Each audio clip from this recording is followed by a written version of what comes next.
여러분 2부 예배 오신 것을 주님의 이름으로 환영합니다. 반갑습니다. 하나님께서 여러분들 주님의 사랑으로 사랑하시는 것을 다시 한번 선포하고 축복합니다. 지난 주일 우리는 주님의 교회라 하는 제목으로 말씀을 함께 나누었습니다. 대강의 내용은 이렇습니다. 모든 교회는 신앙 고백 위에 세워집니다. 신앙 고백의 핵심은 예수 그리스도입니다. 하나님께서는 음부의 권세를 이기는 능력을 교회에 허락하셨습니다. 하나님께서는 메고 푸는 권세를 교회에 허락하셨습니다. 그러므로 교회는 오직 성경으로 말미암는 오직 믿음, 오직 은혜, 오직 예수 그리스도, 오직 하나님께 영광 올려드리는 삶의 태도를 견지할 때 하나님께서 교회에 하나님의 은혜와 능력과 영광을 허락하실 줄 믿습니다.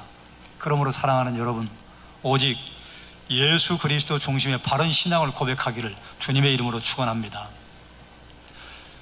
우리는 예수를 믿음으로 말미암아 구원 얻었습니다. 그럼 우리가 전하는 복음의 핵심은 무엇인가? 오늘 우리가 함께 읽은 말씀을 통해서 살피려고 합니다. 첫 번째, 바울이 고린도에서 선포한 것이 무엇인가? 사도 바울은 2차 전도 여행 중에 1년 6개월 동안 고린도에 머무르면서 본문에 이렇게 말해요. 하나님의 증거를 전했다. 하나님의 증거가 무엇일까요? 하나님의 증거는 하나님께서 주시고 하나님을 내용으로 삼는 선포, 이것을 우리는 복음이라고 합니다. 하나님께서 주신 계시의 중심은 그리스도입니다. 바울이 하나님의 증거를 전했다고 하는 것은 그리스도를 전달했다 하는 다른 표현이에요. 고린도전서 2장 2절에 이렇게 선포합니다. 내가 너희 중에서 예수 그리스도와 그가 십자가에 못 박히신 것 외에는 아무것도 알지 아니하기로 작정하였습니다. 아멘. 예수 그리스도와 십자가에 못 박히신 사건은 달리 말하면 예수 그리스도의 인격과 예수 그리스도의 사역을 의미합니다. 여기서 안다고 하는 것은 경험해서 안다라는 의미가 아닙니다. 전문적이고 직관적인 지식을 안다 하는 것을 의미해요. 만약에 경험으로 예수를 안다고 한다면 신앙생활 20년 한 사람이 신앙이 당연히 더 좋겠지요? 경험으로 예수를 아는 것이 더 풍성해진다고 한다면 교육을 많이 받은 사람이 예수를 더 많이 알아야 합니다. 하지만 그렇지 않아요.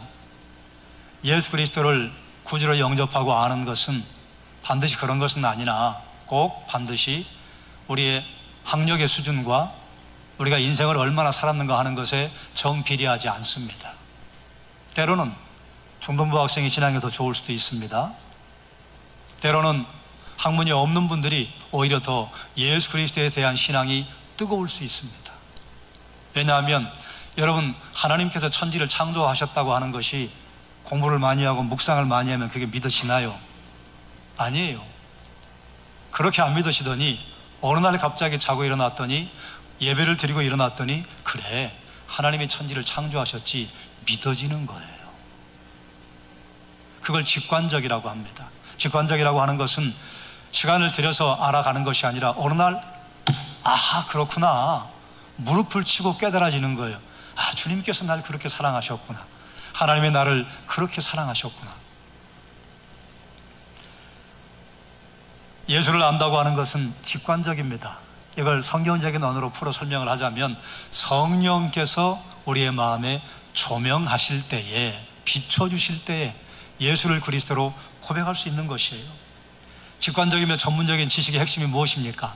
한번 따라합시다. 예수 그리스도. 예수 그리스도가 직관적인 지식의 핵심이에요. 예수 그리스도가 전문적인 지식의 핵심이에요. 자, 그런데 바울은 율법에도 깊이가 있고 철학에도 대단히 깊이가 있는 사람인데 왜 그가 율법적인 접근이나 철학적인 접근을 하지 않고 예수 그리스도와 그가 십자가에 못 박히신 것만 알기로 결정하고 선포했을까요? 왜 자기의 지식을 자랑하지 않을까요? 왜 자기의 철학적인 깊이와 율법적인 깊이를 사람들에게 자랑하지 않기로 한 것일까요? 바울은 고린도 오기 전에 아덴에 들렀는데 아덴에서 복음을 전할 때 그가 회심할 때 겪었던 경험, 철학적인 지혜를 동원해서 사람들을 설득하려고 노력을 했습니다. 우리가 아는 것처럼 아덴은 소크라테스와 플라톤, 아리스토텔레스 같은 철학자들이 활동을 했던 장소, 그래서 아덴은 헬라 철학의 본거지입니다. 바울이 도착해보니 과거에 가말리엘의 문화에서 공부를 했던 헬라 철학의 기질이 발동을 했을 것입니다. 바울은 로마 시민권을 가진 사람입니다. 그리고 라피로 교육을 받았습니다.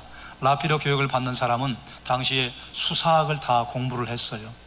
수사학의 대표적인 사람들이 소피스트, 궤변론자들입니다. 말을 해요. 논리적으로 맞아요. 그런데 정신 차려고 봤더니 엉뚱한 결론을 내리는 거예요. 공부했어요. 이 사람들이 이게 통하는구나. 그래서 바울은 그들에게 철학적인 방법을 통해서 전도하기로 결정한 것 같아요. 아덴 사람들과 철학적으로 논쟁하고 변론을 했습니다. 말싸움에서 보기 좋게 승리했습니다. 그런데 웬걸요? 열매가 없어요. 전도를 할 수 없었고 교회를 세우지 못했습니다.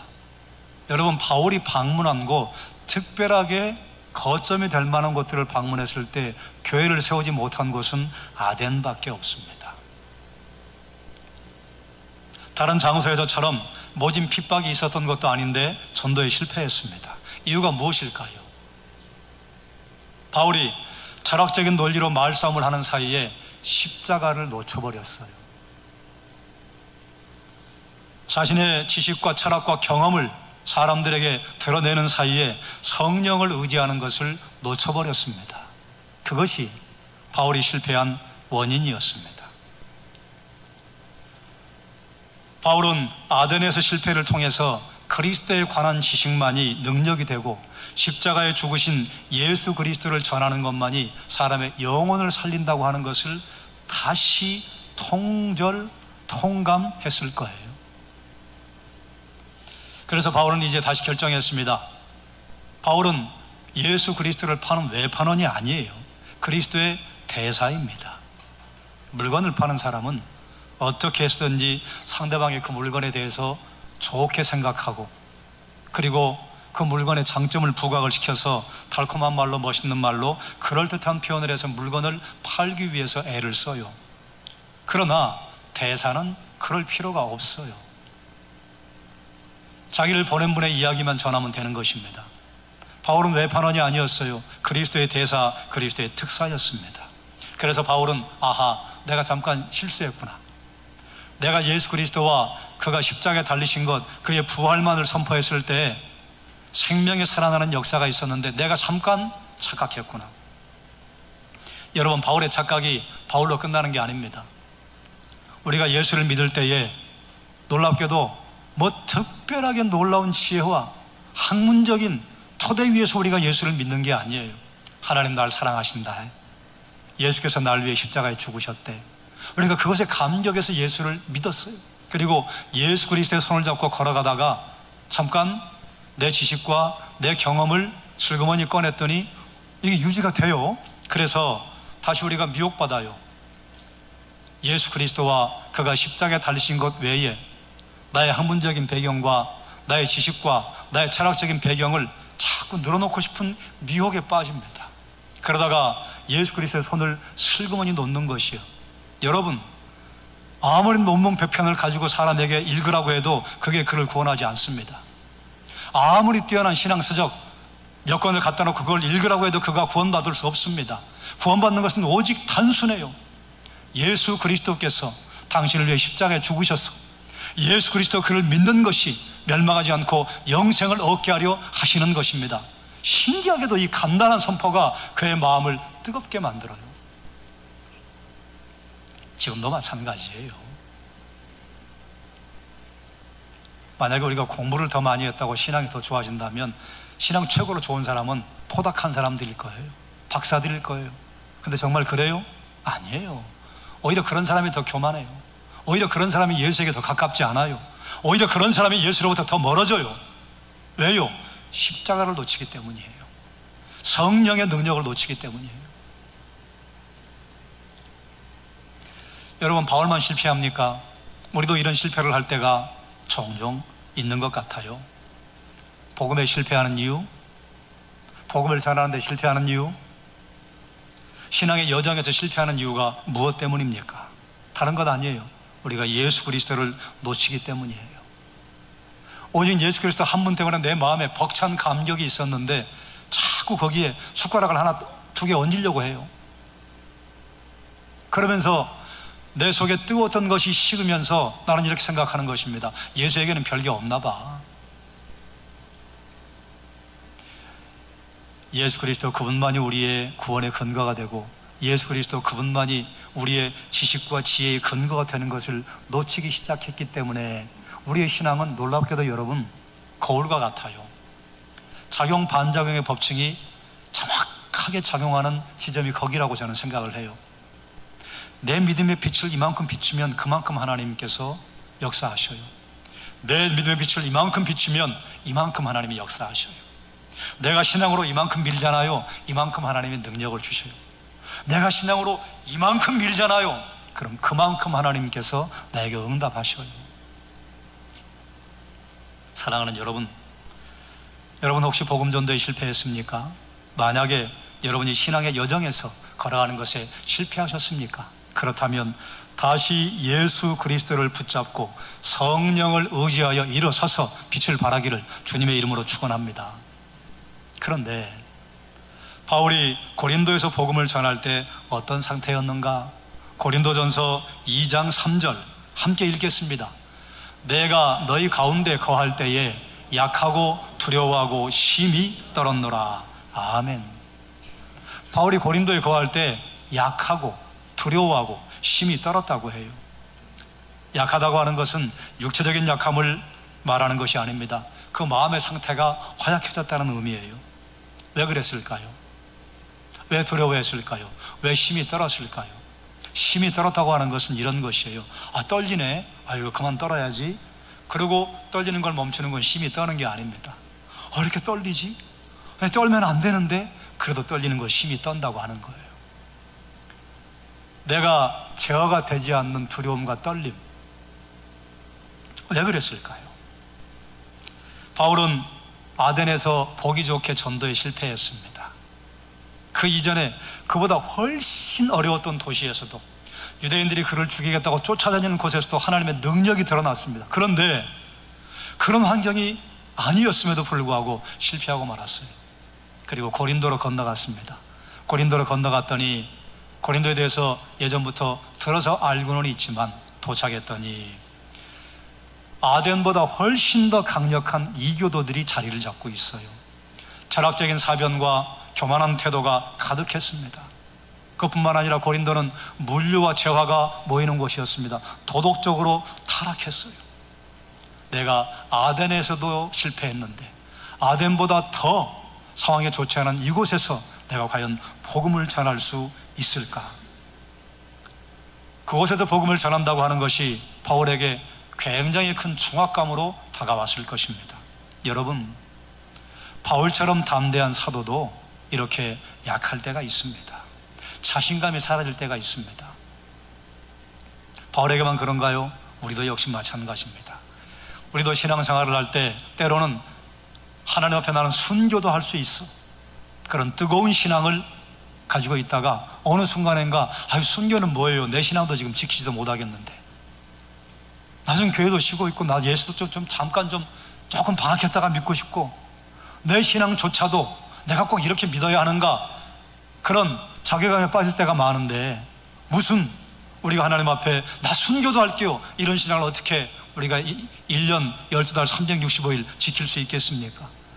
우리의 신앙도 바울처럼 이렇게 때로는 저 정상에 올라갔다가 떨어지기도 하고, 떨어지는 것 같았더니 탁 용수철이 튀는 것처럼 다시 튀어오르기도 합니다. 여러분, 이게 반복돼요.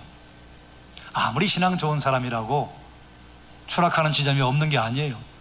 올라갔다가 추락했다가 올라갔다가 추락했다가. 저는 이것이 성도를 겸손하게 하시는 하나님의 은혜라고 생각을 합니다. 우리가 신앙생활 조금 열심히 하면 하나님 앞에 얼마나 우리가 담대해집니까? 그 담대함은 반드시 손잡고 끌고 오는 게 있어요. 교만을 끌고 와요. 좀 잘 되면 교만을 떨어요. 좀 잘 되면 그만 교만으로 즉시 가요. 좀 잘 되면 나도 모르는 사이에 얼마나 교만해지는지. 그러다가 꺾입니다. 꺾이면 우리가 꼭 찾아오는 데가 있잖아요. 하나님, 제가 또 교만했습니다. 제가 또 신속하게 죄의 자리로 떨어지고 말았습니다. 다시 예수 그리스도, 다시 주님의 십자가, 다시 주님의 능력을 의지합니다. 그때 놀랍게 신기하게도 동에서 서가 먼 것처럼 우리의 죄악을 기억하지도 않으시고 다시 우리에게 성령의 충만함을 주시는 것, 그것이 하나님의 은혜이죠. 올라갔다가 내려갔다가 올라갔다가 내려갔다가. 그런데 이런 사이에 놀랍게도 그리스도를 닮아가요. 그리스도의 장성한 분량까지 자라도록 하셔요. 은혜입니다. 사랑하는 여러분, 우리도 신앙의 길을 가면서 약함을 경험할 때가 있습니다. 그 성경을 모르는 거 아니에요. 약할 그때 강하게 한다고 그랬지, 그거 다 알아요. 그런데 나 지금 아니에요. 두려워요. 그것뿐만 아니라 심이 떨려요. 심이 떨리면 마음의 평안이 사라집니다. 마음의 평안이 사라지면 무엇이 오는 줄 아세요? 감사와 즐거움과 기쁨 대신 원망과 불평과 시비가 찾아옵니다. 그리스도인들은 그 입술에 원망과 시비와 불평이 오면 그만 순식간에 마음이 가난해져요. 내가 신앙생활을 오래 했는데 내가 왜 이럴까? 왜 이것이 회복이 되지 않을까? 여러분, 그럴 때 예수 그리스도를 다시 붙잡고 성령의 능력을 의지해서 일어서 빛을 발하기를 주의 이름으로 축원합니다. 바울이 고린도에서 복음을 전한 결과가 어떠했는가? 고린도전서 2장 4절에 이렇게 선포합니다. 내 말과 내 전도함이 설득력 있는 지혜의 말로 하지 아니하고 다만 성령의 나타나심과 능력으로 하여. 아멘. 바울은 고린도에서 하나님의 증거를 선포했습니다. 이제는 그의 철학이나 그의 경험을, 그의 지식을 사용하지 않았습니다. 여기서 나오는 지혜의 말은 요즘 우리가 듣는 그 의미가 아니에요. 성경에 기록되어 있는, 고린도 전서에 기록되어 있는 지혜는 당시에 소피스트들이 사용했던 유혹하는 말, 그럴듯한 말을 의미합니다. 복음을 전하는데 우린 솔직해야 해요. 복음을 전하는데 이건 부담스러운데, 이건 뭐 슬그머니 숨기고 이야기하지, 그것까지 꼭 얘기할 필요가 있나? 복음은 예하든지 아니오하든지예요. 지혜의 말이란 무엇이냐? 인간의 이성을 교묘하게 사용해서 유혹하는 말을 당시에는 지혜의 말이라고 헬라 사람들은 이해를 했습니다. 인간의 지혜가 만들어낸 설득을 의미해요. 한 영혼을 구원하는 것은 설득에서 이루어지지 않습니다. 선포에서 이루어집니다. 바울은 고린도에서 복음을 전할 때 더 이상 논쟁이나 설득을 사용하지 않았습니다. 그가 그런 능력이 없는 게 아니에요. 그러나 그렇게 봤더니 안 됐다, 그 말이에요.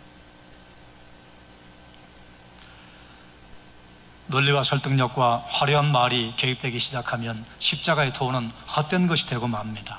왜냐하면 십자가를 놓치기 때문이에요. 여러분이 맨 처음 예수 그리스도를 만났을 때 여러분의 마음에는 어떤 감정이 있었습니까? 그런 감정이 꼭 따라오는 것은 아닙니다만 예수 그리스도를 구주로 영접할 때 하나님께서 뜨거운 감정을 주기도 하세요. 여러분은 전도에 어떤 도구를 가지고 있습니까? 일반적으로 사람들에게 가장 잘 알려져 있는 것이 사형리의 내용 아니에요? 하나님이 당신을 사랑하십니다. 놀랍게도 어떤 분은 이 말을 선포할 때 나를 사랑하는 분이 있단 말이야.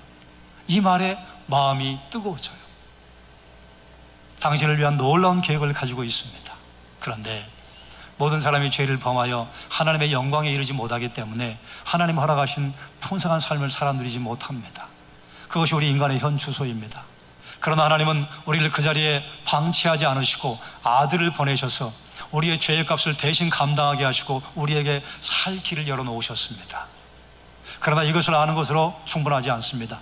그분을 나의 구주, 나의 주인으로 영접하면 하나님의 자녀가 되게 하시고 우리에게 준비해 놓으신 풍성한 삶을 살아 누리게 됩니다. 두 가지 삶이 있습니다. 풍성한 삶이 있고 풍성하지 못한 삶이 있습니다. 어떤 삶을 살기를 원하십니까? 다 풍성한 삶 살겠다고 그러죠. 그러려면 예수를 그리스도로 영접하셔야 하는데 영접하시겠습니까? 그러면 아멘 하면, 그가 예스 하면 영접 기도를 시키고, 아니 나는 아닌데요, 그러면 축복해주고 떠나면 됩니다. 영접 기도를 했다면 그 다음에 후속이 있어요. 반드시 가까운 교회를 찾아가십시오. 이게 너무 급한 분들은 이렇게도 이야기합니다. 예수 믿으면 천국 갑니다. 예수 믿지 않으면 지옥 갑니다. 영생을 누리지 못합니다. 어떻게 하시겠어요? 어떤 분들은 이 말이 뭘 그렇게 투박하게 해야 해? 꼭 그렇게 공격적으로 해야 해? 라고 말하면서 슬그머니 돌려서 말하는 것을 지혜라고 여기는 사람들이 있습니다만, 여러분 죄송한데 그 지혜 아닙니다. 그건 거짓이라고 하는 것입니다. 바울은 이제 성령의 나타나심과 성령의 능력만 의지합니다. 하나님께서 복음을 전하는 바울을 사용하셔요. 성령께서 바울을 통해서 하나님의 능력을 드러내십니다. 왜 그래요?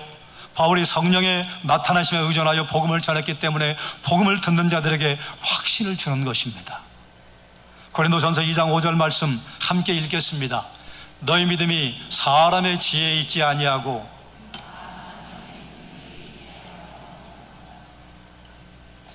아멘. 여기 복음의 본질이 나왔습니다. 지혜로 다른 사람들에게 복음을 전달해 주지 못합니다. 오직 하나님의 능력으로만 그 사람에게 믿음이 생겨요. 믿음의 본질은 사람의 지혜에 있지 않습니다. 철학적인 지혜와 뛰어난 말로 믿음을 전달할 수 없습니다. 그러면 철학적인 배경과 뛰어난 말에 알아듣지 못하는 사람은 어떻게 믿음을 받아요? 그래서 믿음은 학문이 있는 사람이나 학문이 없는 사람이나, 남자나 여자나 노인이나 어린아이나 누구나 들으면 하나님의 그 부르심에 반응하도록 하시는 하나님의 은혜의 선물이기 때문에 지혜의 말이나 뛰어난 말에 믿음이 생기지 않아요.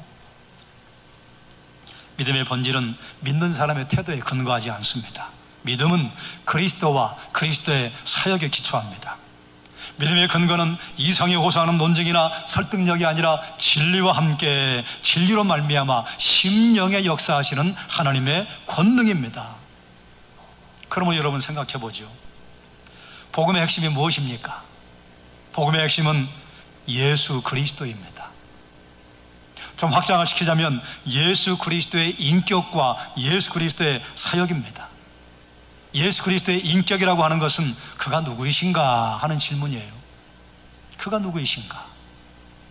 성경은 예수 그리스도를 하나님의 아들로 선포합니다. 하나님의 아들이란 하나님과 본질이 같다는 의미, 하나님께 낫다는 의미가 원래 의미가 아니라 본래 의미는 본질이 그와 같으시다. 그래서 그분이 하나님, 유일하신 하나님 한 분이시다. 그런 의미가 하나님의 아들이라는 표현이에요. 하나님의 사역이란, 예수 그리스도의 사역이란 그가 어떤 일을 하셨는가 하는 것입니다. 그걸 가장 잘 표현한 말씀이 빌립보서 2장 6절로 8절입니다. 제가 봉독하지요. 그는 근본 하나님의 본체시나 하나님과 동등됨을 취할 것으로 여기지 아니하시고, 하나님의 본체시나 이 말이 무슨 말인지 이제 아시죠? 하나님이시나 하나님과 동등됨을 취할 것으로 여기지 아니하시고 그의 권위와 그의 특권을 내려놓으셨다 그 말이에요. 그래서 7절에 오히려 자기를 비워 종의 형체를 가지사 사람들과 같이 되셨고, 사람의 몸을 입으셔서 감정의 느낌을 받으시고, 그리고 걸어가고 입고 먹고 하는데 제약을 받는데 자기를 내어주셨다 그 말이에요. 그래서 사람의 모양으로 나타나사 자기를 낮추시고 죽기까지 복종하셨으니 곧 십자가에 죽으심이라. 아멘. 예수님께서는 우리를 구원하기 위해 십자가에 죽기까지 하나님께 복종하셨습니다. 그의 죽음으로 말미암아 우리의 죄에 대한 책임이 해결되어서 우리는 죄로부터 자유를 얻게 되었습니다. 죄로부터 자유란 무엇인가 하면 죄책감으로부터 자유예요. 어떤 죄를 저질러도 우리는 구원받는다가 아니에요. 구원받았는데 방탕하고 무절제한 삶을 산다? 그러면 그분은 구원받지 않았을 가능성이 있다고 조심스럽게 생각해 봐야 해요. 여러분, 이 순서가 중요합니다. 우리가 거룩한 삶을 살아서 구원받는 게 아니에요. 우리의 행위를 어떻게 하나님께 내어놓을 게 뭐가 있어요? 우리 예수를 믿음으로 말미암아 구원 얻습니다. 그럼 예수 믿은 성도는 하나님의 말씀을 따라 살아가는 삶의 변화가 일어나는 것이에요. 그래서 거룩한 삶이 그 삶에 드러나는 것을 우리가 보고, 야, 참 저분 변화되었네. 예수를 믿더니 말도 바뀌고 행동도 바뀌었네. 그런데 어떤 분은 예수 믿었는데 말도 똑같고 행동도 똑같고, 그런 분을 보고 사람들이 뭐라 해요? 잡사라고 해요. 지금도 제가 예수 믿지 않는 친구들을 만나면 집사를 잡사라고 말하기를 두려워하지 않는 친구들이, 그 두려운 거예요. 말을 골라 해야지. 그러나 그 말 앞에 한마디도 변명할 수 없는 게 오늘날 그리스도인의 현주소 아닙니까? 사랑하는 여러분, 복음의 핵심은 예수 그리스도입니다. 예수 그리스도 손잡았으면 예수 그리스도의 뒤를 따라가는 것이 구원받은 자의 본래 모습입니다. 기억하시기 바랍니다. 복음의 핵심은 예수 그리스도입니다. 예수 그리스도에 무엇을 더하거나 무엇을 빼면 다른 복음이에요. 바울은 갈라디아 성도들에게 편지를 쓸 때 다른 복음에는 구원이 없다고 했습니다.